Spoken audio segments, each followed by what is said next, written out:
Hello friends, स्वागत है आप सभी का एक बार फिर से इस प्यारे से YouTube platform study with Anish sir पे। आज हम आपको इंग्लिश ग्रामर की ये दूसरी लेक्चर आप सभी के लिए लेकर आ चुके हैं, जिसमें आप सभी को हम आपका फर्स्ट चैप्टर जो कि है डायरेक्ट एंड इनडायरेक्ट स्पीच, उसको आज हम शुरुआत करेंगे बच्चों।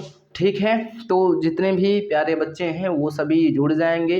वीडियो को पूरा देखिएगा, तभी आपको ये टॉपिक समझ में आएगा बच्चों। चलिए शुरुआत करते हैं भाई आज की सेशन को। आज का ये लेक्चर नंबर 2 है। ठीक है, ये जो है वीडियो क्लास 11th और 12th के बच्चों के लिए बनाई जा रही है, वो लोग इसको देख सकते हैं। तो चलिए समझते हैं डायरेक्ट और इनडायरेक्ट स्पीच को। डायरेक्ट स्पीच क्या होता है और इनडायरेक्ट स्पीच क्या होता है, इसके क्या नियम होते हैं, कैसे हम डायरेक्ट स्पीच से इनडायरेक्ट स्पीच में इसको कन्वर्ट करते हैं, ये चीज़ हम देखने वाले हैं। ये जो चैप्टर है इम्पोर्टेंट है, इससे आपके बोर्ड एग्जाम में 2 मार्क्स का क्वेश्चन पूछा जाता है, जो कि काफ़ी आसान होता है। अगर आप इसको अच्छे से समझेंगे तो आपके 2 मार्क्स आसानी से आप गेन कर पाएंगे बच्चों। ठीक है, तो सबसे पहले डायरेक्ट स्पीच और इनडायरेक्ट स्पीच को क्या बोलते हैं, इसको नारेशन भी बोलते हैं। ठीक है, तो डायरेक्ट स्पीच क्या होता है ज़रा समझेंगे। तो अगर किसी भी व्यक्ति द्वारा कही गई बात को ज्यों का त्यों बोलना क्या होता है, वो हमारा डायरेक्ट स्पीच होता है। अगर किसी भी व्यक्ति की कही गई बात को हम अपने लैंग्वेज में, ठीक है, उसमें कुछ फेर बदल करके अगर हम सामने वालों को कुछ बोलते हैं, वो हमारा इनडायरेक्ट स्पीच होता है। एग्जाम्पल से समझेंगे, जैसे हमने लिखा ही सेड, कोई व्यक्ति था, उसने कुछ कहा था। क्या कहा था, उसकी बातों को हम एग्जैक्ट यहाँ पे लिखने वाले हैं। क्या लिखने वाले हैं, देखिए, he said I am a good person. ठीक है, तो ये जो पूरा का पूरा एक कह लीजिए सेंटेंस है, ये किस स्पीच का है, तो ये आपका डायरेक्ट स्पीच का है। ठीक है, अगर हम बोले इनडायरेक्ट स्पीच क्या होगा, तो इसका इनडायरेक्ट स्पीच होगा बच्चों, he said that he was a good person. ठीक है, ये इसका इनडायरेक्ट स्पीच होगा। कहीं ना कहीं इसमें हमने कुछ फेर बदल किया है, अपने हिसाब से बोला है। ठीक है, तो आई होप बच्चों ये डायरेक्ट स्पीच और इनडायरेक्ट स्पीच आपको क्लियर है। इसमें ज़्यादा कुछ आपको समझना नहीं है, बेसिकली हमें समझना है इनके रूल्स को, कैसे हम डायरेक्ट से इनडायरेक्ट स्पीच बना रहे हैं, ये इम्पोर्टेंट है। ठीक है, चलिए, आपके बुक में ये सारी परिभाषाएं दी गई हैं, उनको आप देखिएगा, समझिएगा। हम यहाँ पे केवल रूल समझेंगे, कैसे हम डायरेक्ट से इनडायरेक्ट स्पीच में बनाते हैं। देखिए, कि डायरेक्ट स्पीच हो या इनडायरेक्ट स्पीच, सबसे पहले डायरेक्ट स्पीच को समझते हैं। देखिए, जो कॉमा इन्वर्ट, ये कॉमा के पहले वाला जो क्लॉज है, इसको हम क्या बोलते हैं, इसको हम रिपोर्टिंग स्पीच बोलते हैं। ठीक है, क्या बोलते हैं, इसको हम रिपोर्टिंग स्पीच बोलते हैं। और ये जो हमारा है डबल इन्वर्टेड कॉमा में जो लिखा गया सेंटेंस है, इसको हम रिपोर्टेड स्पीच बोलते हैं, रिपोर्टेड स्पीच बोलते हैं। ठीक है, समझ में आया आप लोगों को। और यहाँ पे एक टर्म और है, ये जो आपकी वर्ब है इसमें रिपोर्टिंग स्पीच में, इस वर्ब को हम बोलते हैं रिपोर्टिंग वर्ब। क्या बोलते हैं भाई, रिपोर्टिंग वर्ब हम इसको बोला करते हैं। क्या इतनी बात आप सभी को क्लियर है कि हमने डायरेक्ट स्पीच में जो लिखा गया है, उसमें कॉमा के इधर वाला जो सेंटेंस है उसको हम रिपोर्टिंग स्पीच, और ये जो डबल इन्वर्टेड कॉमा में लिखा जाता है इसको हम क्या बोलते हैं, इसको हम बोलते हैं रिपोर्टेड स्पीच। और जो हमारे यहाँ पे रिपोर्टिंग स्पीच में जो वर्ब यूज हुई है, सेड, ये वर्ब है, इसको हम रिपोर्टिंग वर्ब बोलते हैं। इतनी बात क्लियर है, तो हम आगे बढ़ेंगे। ठीक है, चलिए समझते हैं अब डायरेक्ट स्पीच से इनडायरेक्ट स्पीच में कैसे हम बनाते हैं। ठीक है, उसके क्या नियम होते हैं उसको समझेंगे। देखो, सबसे पहले बच्चों आपको मैं 3 चार्ट्स बनवाऊंगा, उन चार्ट्स को आपको याद कर लेना है, उसके अलावा आपको कुछ याद करने की ज़रूरत नहीं है। फिर आपको मैं जो रूल्स बताऊंगा वो आपको बहुत अच्छे से समझ में आएंगे और आप डायरेक्ट को इनडायरेक्ट में बहुत ही अच्छे से आसानी से बना पाएंगे। ठीक है, चलिए भाई समझते हैं फर्स्ट चार्ट क्या है। देखो फर्स्ट चार्ट यहाँ पे मैं बना रहा हूँ। ठीक है, फर्स्ट चार्ट है बच्चों आपका प्रोनाउन चेंजिंग का। ठीक है, फर्स्ट चार्ट है आपका प्रोनाउन चेंजिंग का कि हम प्रोनाउन को चेंज करते हैं। ठीक है, देखो जो हमारे प्रोनाउन होते हैं कौन कौन से होते हैं ध्यान दीजिएगा। I, we, you, he, she, it और क्या होता है, दे होता है। ठीक है, ये हमारे प्रोनाउंस हैं, ये चेंज होते हैं। देखो आई बी को हम क्या बोलते हैं, आई बी को हम फर्स्ट पर्सन बोलते हैं। क्या बोलते हैं भाई, फर्स्ट पर्सन। यू को क्या बोला जाता है, सेकेंड पर्सन। और बाकी सभी ये क्या हैं आपके, थर्ड पर्सन है, थर्ड पर्सन। ठीक है, ये हमारे पर्सन्स हैं। फर्स्ट पर्सन कौन होता है, आई वी। सेकेंड पर्सन कौन होता है, यू। और ये सभी क्या है, थर्ड पर्सन है। देखो ये चेंज होंगे, कैसे चेंज होंगे, देखिए आई वी आपका फर्स्ट पर्सन होता है और हमेशा फर्स्ट पर्सन किसके अकॉर्डिंग चेंज होता है, एक रूल है यस ओ एन बाई 1 2 3। इस रूल के तहत हम आसानी से इसको समझ सकते हैं। देखो 1 स्टैंड्स फॉर फर्स्ट पर्सन और यहाँ पे क्या है, यस स्टैंड्स फॉर क्या है आपका, सब्जेक्ट। ठीक है, जो फर्स्ट पर्सन होता है वो रिपोर्टिंग स्पीच के सब्जेक्ट के अकॉर्डिंग, सब्जेक्ट कौन है यहाँ पे, ये है। ठीक है, इसके अकॉर्डिंग वो बदलेगा। ठीक है, सेकेंड पर्सन कौन होता है, यू होता है। और सेकेंड पर्सन बच्चों ओ मीन्स यहाँ पे ऑब्जेक्ट, ऑब्जेक्ट के अनुसार रिपोर्टिंग स्पीच में यहाँ पे जो ऑब्जेक्ट आएगा उसके अनुसार वो बदलेगा। और थर्ड पर्सन, थ्री मतलब थर्ड पर्सन, और third person N means no change. ठीक है, N means no change, third person change नहीं होते हैं, एज इट इज लिखे जाते हैं। तो आपको समझ में आ गया होगा, आई बी आपका फर्स्ट पर्सन होता है, ये हमेशा बदलेगा, किसके अनुसार बदलेगा, ये आपकी रिपोर्टिंग स्पीच के सब्जेक्ट के अनुसार बदलेगा। और जो सेकेंड पर्सन होता है कहीं ना कहीं यू होता है, वो किसके अनुसार बदलता है, वो रिपोर्टिंग स्पीच के ऑब्जेक्ट के अनुसार बदलता है। और थर्ड पर्सन चेंज नहीं होता है। ठीक है, समझ में आया बच्चों।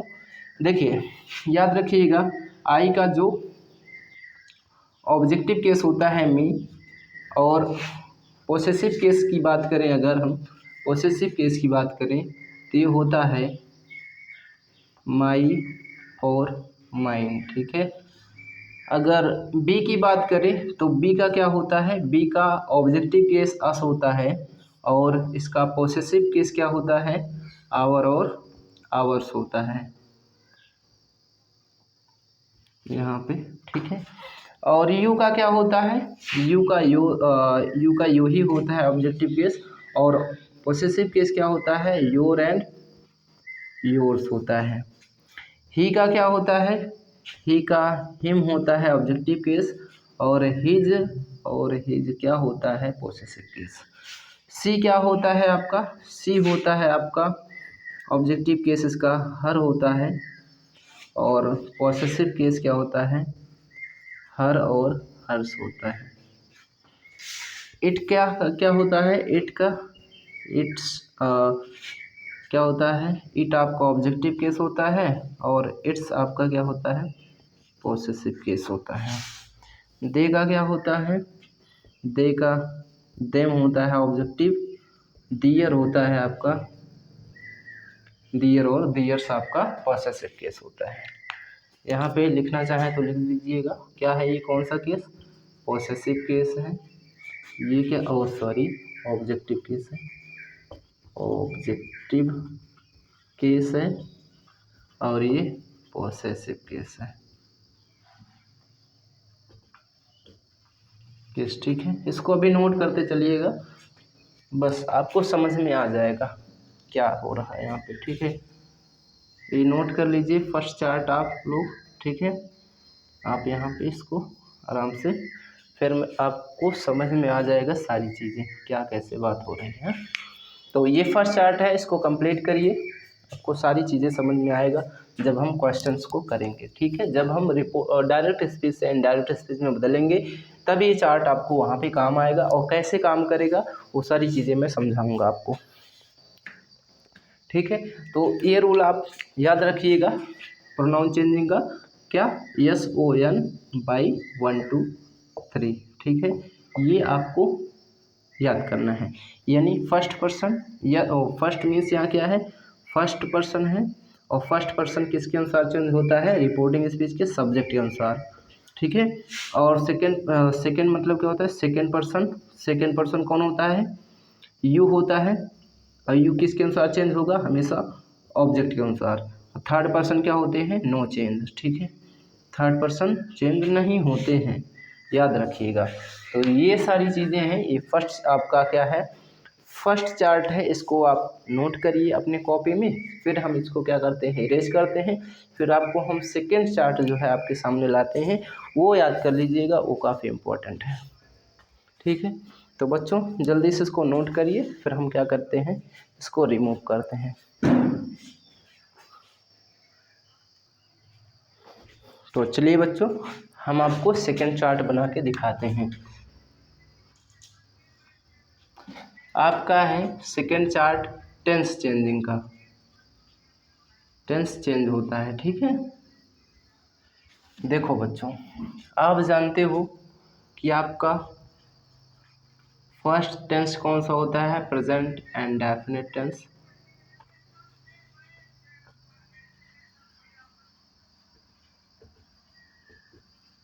टेंस होता है, सेकंड होता है प्रेजेंट कॉन्टिन्यूअस टेंस, थर्ड होता है प्रेजेंट परफेक्ट टेंस, फोर्थ है present perfect continuous tense, and आपका अगला है पास्ट इंडेफिनिट,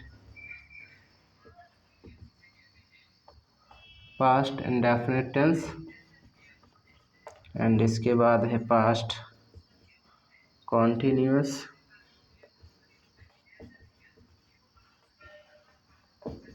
न्यूअस टेंस, एंड इसके बाद है पास्ट का परफेक्ट टेंस, एंड आपको जो है पता होना चाहिए पास्ट परफेक्ट कॉन्टिन्यूअस टेंस के बारे में, टेंस। ठीक है, टेंस कर लीजिएगा। इसके बाद आती है बारी फ्यूचर इंडेफिनिट टेंस की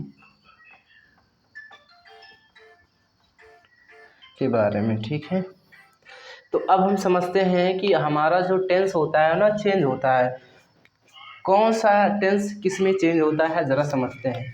देखो बच्चों, आपका ये जो चारों टेंस है ना, ये चारों प्रेजेंट के चारों, ये किस में चेंज हो जाते हैं, पास्ट के जो है ये चारों में। ठीक है, जैसे प्रेजेंट इंडेफिनिट है तो ये चेंज होगा किस में चेंज होगा, आपका ये प्रेजेंट इंडेफिनिट है तो ये पास्ट इंडेफिनिट में चेंज हो जाएगा। ठीक है, पास्ट इंडेफिनिट में ये चेंज हो जाएगा। और प्रेजेंट का कंटिन्यूअस है तो किस में चेंज हो जाएगा, पास्ट के कंटिन्यूअस में। ठीक है, पास्ट के कॉन्टिन्यूअस में चेंज हो जाएगा ये। और पास्ट का परफेक्ट और प्रेजेंट का परफेक्ट है तो पास्ट के परफेक्ट में चेंज हो जाएगा, और प्रेजेंट परफेक्ट कंटिन्यूअस है तो पास्ट परफेक्ट कॉन्टिन्यूअस में चेंज हो जाएगा ये। अच्छा, पास्ट इंडेफिनिट है तो बच्चों किस में चेंज होगा, ये प्रेजेंट इंडेफिनिट आपका पास्ट परफेक्ट में चेंज होता है। ठीक है, किस में, पास्ट परफेक्ट में चेंज होता है। और पास्ट कंटिन्यूअस आपका किस में चेंज होता है, पास्ट परफेक्ट कॉन्टिन्यूअस में। और अगर बात करें पास्ट परफेक्ट की, तो पास्ट परफेक्ट चेंज नहीं होता है, और पास्ट परफेक्ट कंटिन्यूअस टेंस भी चेंज नहीं होता है। अगर फ्यूचर इंडेफिनिट टेंस की बात करें तो फ्यूचर इंडेफिनिट टेंस में क्या होता है कि जो हमारी हेल्पिंग वर्ब होती है वो विल या शैल यूज होती है, ठीक है। ये किस में चेंज हो जाती है, ये आपकी विल, सॉरी क्या होगा यहाँ, विल की जगह आपको वुड करना होता है और शैल की जगह आपको शुड करना होता है। और भी मॉडल्स वर्ब हैं, जैसे कैन होता है तो कैन आपका कुड में चेंज हो जाता है, में होता है आपका तो माइट में चेंज हो जाता है, ठीक है। ये सारे मॉडल वर्ब्स हैं जो चेंज होते हैं। तो इतनी बातें हैं जो आपको समझनी है। फ्यूचर कॉन्टिन्यूअस टेंस में आपका क्या होता है वो सब नहीं समझना, आपको इतने ही समझने हैं, ठीक है। इतने ही टेंस को आपको समझना है कि वो कैसे चेंज होते हैं। तो याद रखिएगा, प्रेजेंट परफेक्ट के सारे जो प्रेजेंट के जितने भी टेंस हैं वो किस में चेंज होंगे, पास्ट के चारों में टेंस होंगे चेंज होंगे, और पास्ट इंडेफिनिट खास करके पास्ट परफेक्ट में, और पास्ट परफेक्ट कंटिन्यूअस में चेंज होता है। और पास्ट परफेक्ट चेंज नहीं होता है, ये बात याद रखिएगा। और पास्ट परफेक्ट कंटिन्यूअस टेंस ये भी चेंज नहीं होता है। आगे आप समझेंगे बिल या सैल, तो बिल का आपका वुड करना होगा, सैल को आपको शुड करना होगा, ठीक है बच्चों। इतनी बात आपको क्लियर है। चार्ट नंबर 2 आप क्या करेंगे यहाँ पे, जल्दी से फटाक से अपने कॉपी में नोट करेंगे, ठीक है।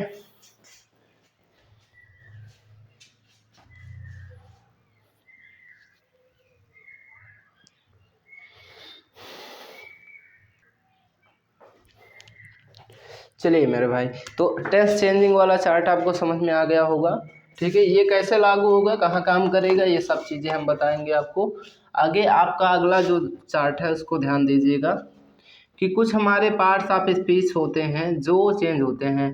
पार्ट्स ऑफ स्पीच चेंजिंग, ठीक है, पार्ट्स ऑफ स्पीच चेंजिंग होते हैं, ठीक है। तो उसको ध्यान दीजिएगा। जैसे आपका कहीं पे आपको डायरेक्ट स्पीच में दिस दिखता है तो वो कहाँ पे चेंज होगा, या फिर दिस दिखता है तो वो किस में चेंज होगा, या फिर नाउ दिखता है तो वो किस में चेंज होगा, बिफोर दिखता है तो वो किस में चेंज हो जाएगा। हाँ, ये सारी चीज़ें हम देखेंगे इस चार्ट में। हम देखेंगे टुमारो हमारा किस में चेंज हो जाता है, ठीक है। ये सारी चीज़ें हमें देखना है बच्चों, ठीक है। टुमारो हो गया। एंड अगर बात करें कि यस्टरडे हमारा किस में चेंज होता है, टुनाइट हमारा किस में चेंज होता है, ये सारी चीज़ें हमें इसमें देखना है हमें। और एक वर्ड है, देखिएगा, अभी बहुत सारे वर्ड हैं। दिस हमारा बच्चों दैट में चेंज होता है, दीज हमारा दोज में चेंज होता है, नाउ हमारा देन में चेंज होता है, बिफोर हमारा अगो में चेंज होता है, सॉरी अगो रहेगा यहाँ पे, अगो हमारा किस में होगा, बिफोर में चेंज। और यहाँ टुमारो हमारा किस में चेंज हो जाएगा, हमारा द नेक्स्ट डे में या द फॉलोइंग डे में। यस्टरडे हमारा चेंज होता है द प्रीवियस डे में या द डे बिफोर में, हम इसको चेंज कर देते हैं। टुनाइट हमारा दैट नाइट में चेंज होता है, ठीक है। ये सारी चीज़ें हैं बच्चों जो हमें याद कर लेनी है, ठीक है, जो हमें काफ़ी मदद करती हैं जब हम डायरेक्ट से इनडायरेक्ट स्पीच में कन्वर्ट करते हैं। तो ये सभी हैं जिनको आपको याद करते हुए चलना है। आगे जो भी वर्ड आएंगे उनको कहाँ पे चेंज करना है वो सारी चीज़ें हम देखेंगे। फिलहाल इतनी वर्ड हैं जो आपको याद करने हैं, ठीक है। तो नोट करिए, यहाँ पे चार्ट नंबर 3 है, बस इसके बाद आपको हम रूल्स समझाएंगे।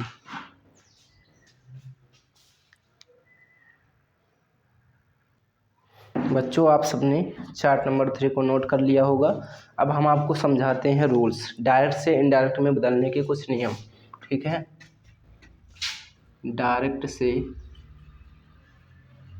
इनडायरेक्ट स्पीच में, इनडायरेक्ट स्पीच में बदलने के नियम, ठीक है।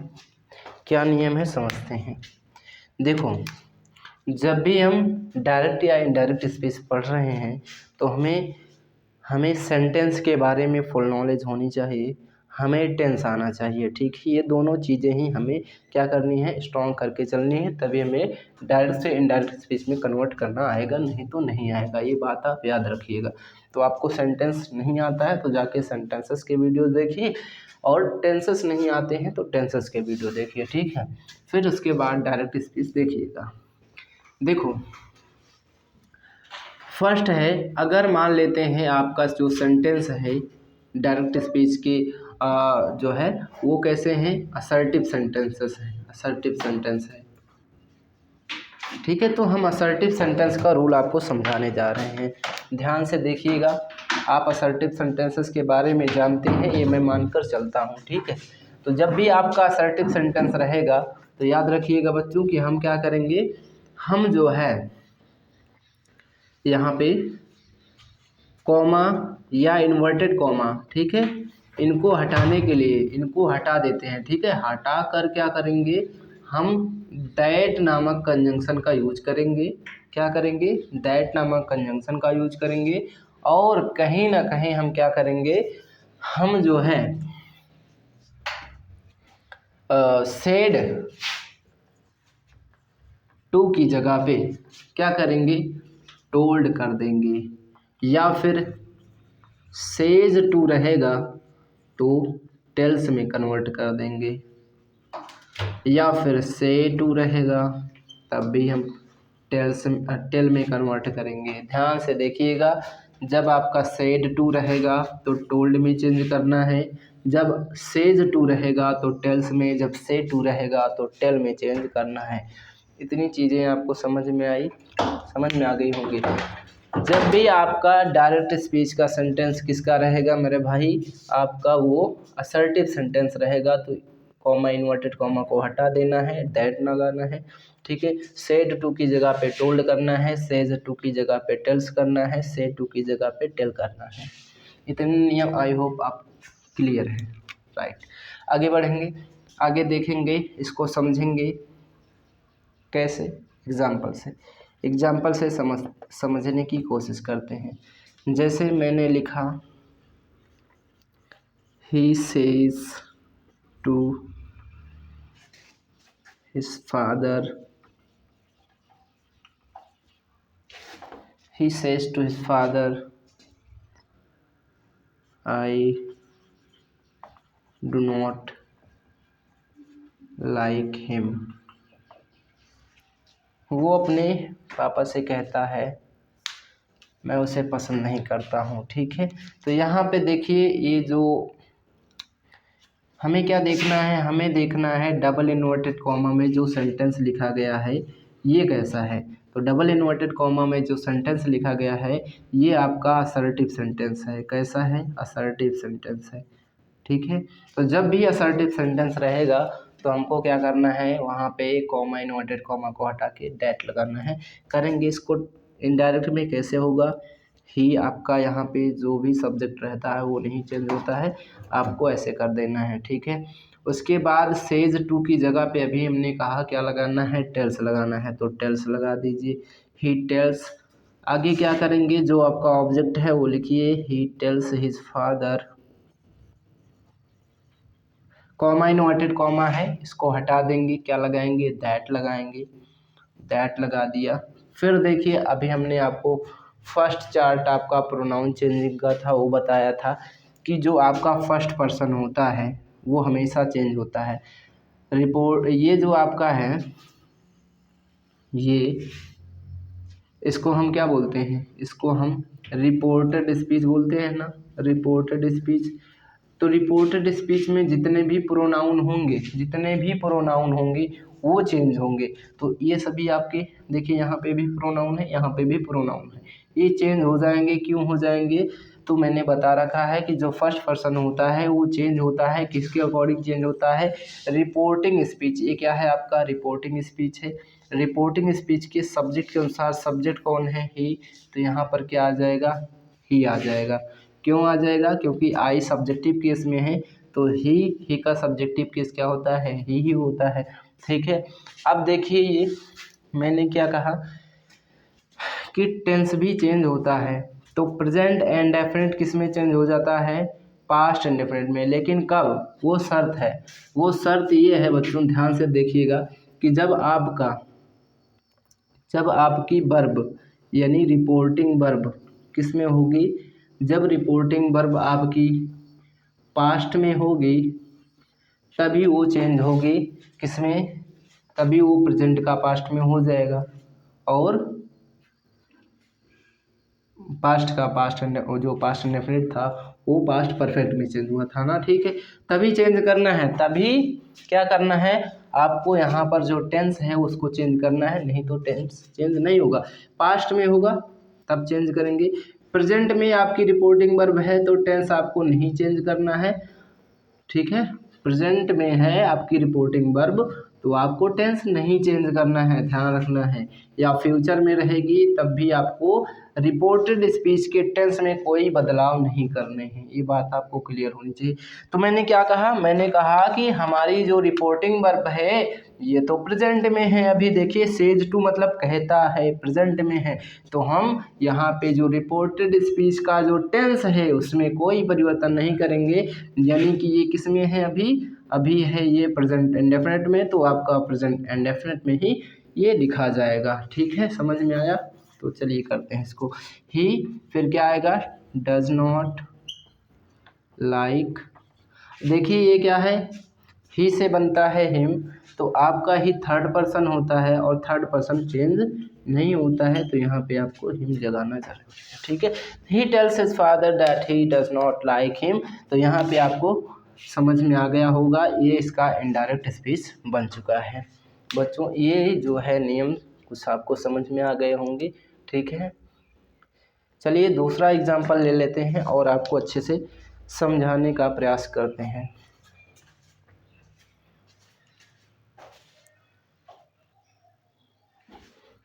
चलिए बच्चों देखते हैं, आपके सामने हमने दो सेंटेंसेस लिखे हैं, ज़रा इसको हम इनडायरेक्ट में बनाने की कोशिश करते हैं। देखिए आपका फर्स्ट ये है, सेकंड ये है। He said to me they go to school daily.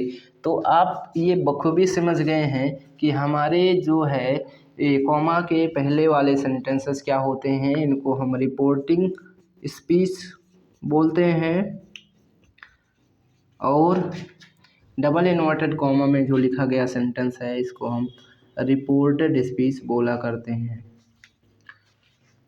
हाँ समझ गए आप लोग? ये है रिपोर्टिंग स्पीच,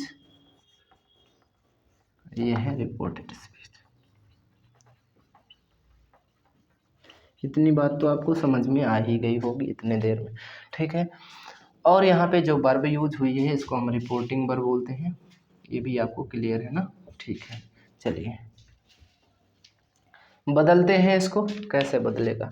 हमने बोला अभी कि आप देखिए सबसे पहले रिपोर्टेड स्पीच का सेंटेंस, जब भी आप डायरेक्ट से इनडायरेक्ट बनाने जाइए तब आप तुरंत देखिए कि जो रिपोर्टेड स्पीच का सेंटेंस है वो कैसा है। तो सेंटेंस हमारा दिख रहा है, ये असर्टिव है, they go to school daily, assertive है।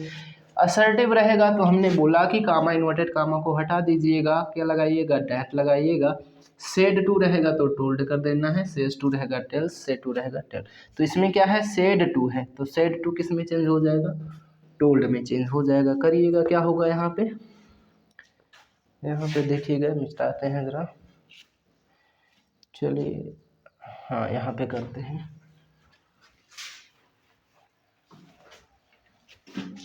क्या होगा इसका? यहाँ पे देखिए, ही सेड टू की जगह पे टोल्ड होगा, ही टोल्ड। आगे जो ऑब्जेक्ट है उसको नहीं बदलेंगे, ही टोल्ड मी, कामा इन्वर्टेड कामा हटाएंगे, दैट लगाएंगे, ही टोल्ड मी दैट। दे क्या है बताइए? प्रोनाउन चेंज होता है, प्रोनाउन चेंज करेंगे, रिपोर्टेड स्पीच के जितने भी प्रोनाउन हैं चेंज होंगे। दे क्या है? आपका थर्ड पर्सन का प्रोनाउन है, अभी बोला, तो थर्ड पर्सन प्रोनाउन चेंज नहीं होता है, आपको पता होना चाहिए। तो दे आपका एज इट इज रहेगा। हमने बोला था टेंस चेंज होगा, टेंस कब चेंज होगा? जब आपकी रिपोर्टिंग वर्ब किस में रहेगी? पास्ट में रहेगी। तो अभी क्या है? रिपोर्टिंग वर्ब आपकी पास्ट में है, तो हम रिपोर्टेड स्पीच के टेंस में परिवर्तन करेंगे, यानी अब देखेंगे अब हमारा ये किस टेंस में है, हमारा ये है they go to school daily, यानी प्रेजेंट इंडेफिनिट है। तो प्रेजेंट इंडेफिनिट को चेंज कर देंगे किसमें, पास्ट इंडेफिनिट में। कैसे चेंज होगा, आप जानते हो पास्ट इंडेफिनिट टेंस क्या होता है, सब्जेक्ट लगाते हैं फिर वर्ब की सेकेंड फॉर्म लगाते हैं। इसमें क्या है, वर्ब की फर्स्ट फॉर्म है, तो यहाँ पे इसकी सेकेंड फॉर्म लगाएंगे, दे वेंट टू स्कूल, और यहाँ पे क्या है, डेली, ठीक है, यहाँ पे फुल स्टॉप बस। तो he told me that they went to school daily. तो यहाँ पे क्या हो गया आपका, ये समझ में आ गया, इनडायरेक्ट स्पीच बन गया। दूसरा वाला देखते हैं, जब भी देखिएगा रिपोर्टेड स्पीच का सेंटेंस आपका असर्टिव रहेगा तो याद रखिएगा कि जब भी सेड के बाद ऑब्जेक्ट नहीं दिखेगा तो सेड को आपको टोल्ड में चेंज नहीं करना है। सेड आपका अगर केवल सेड है तो सेड आपको टोल्ड में चेंज नहीं करना है, ये गलत बात है, ठीक है, ये नहीं करना, इसको आपको एज इट इज करना, ही सेड, सेड आपका सेड में ही रह जाएगा क्योंकि इसके बाद ऑब्जेक्ट नहीं है कोई। तो अगर वर्ब का ऑब्जेक्ट नहीं दिया होता है तो हम चेंज नहीं करते हैं, ठीक है। चलो कॉमा हटाएंगे, डैट लगा देंगे, ठीक है। आगे आई फर्स्ट पर्सन का प्रोनाउन होगा, चेंज हो जाएगा सब्जेक्ट के अनुसार, सब्जेक्ट है ही तो ही आ गया। और यहाँ पे क्या है, टेंस चेंज होगा क्या, बिल्कुल चेंज होगा क्योंकि ये आपकी रिपोर्टिंग वर्ब किस में है, पास्ट में है। तो ये देखिए आई लाइक हर, नहीं पसंद करता हूँ, यानी कि प्रेजेंट इंडेफिनिट है, प्रेजेंट इंडेफिनिट आपका पास्ट में चेंज होगा, यानी वर्ब की सेकंड फॉर्म आई लाइक्ड हर, या सॉरी क्या है, ही है, ही लाइक्ड हर। यहाँ पे ये बनता हुआ आपका इनडायरेक्ट स्पीच। बच्चों आज के वीडियो में आपको समझ में आ गया होगा असर्टिव सेंटेंसेस के जितने भी रूल्स हैं, और भी हैं रूल्स बहुत सारे हैं, हम समझेंगे इंट्रोगेटिव के क्या रूल्स होते हैं, इंपरेटिव, एक्सक्लेमेटिव, ऑप्टेटिव क्या क्या नियम्स होते हैं, और कुछ एक्सेप्शंस वाले नियम हैं, और कुछ कहीं ना कहीं आपके यूनिवर्सल ट्रूथ वगैरह, हिस्टोरिकल फैक्ट वगैरह के कुछ रूल्स हैं, उनको भी समझेंगे, ठीक है। बने रहिएगा हमारी यूट्यूब चैनल पर, आप सभी को इसी तरीके से धमाकेदार वीडियोस आपको मिलते रहेंगी, और केवल इंग्लिश की ही नहीं, हमारे इस चैनल पर आपको केमिस्ट्री, क्लास 12 की केमिस्ट्री और कहीं न कहीं मैथ की भी क्लासेस यहाँ पर मिलेंगी, फिजिक्स की क्लासेस चालू हो चुकी हैं, उनको भी देखिए, ठीक है। अपनी तैयारी को बेहतर करिए, ठीक है। मिलते हैं आप सभी से नेक्स्ट वीडियो में, धन्यवाद।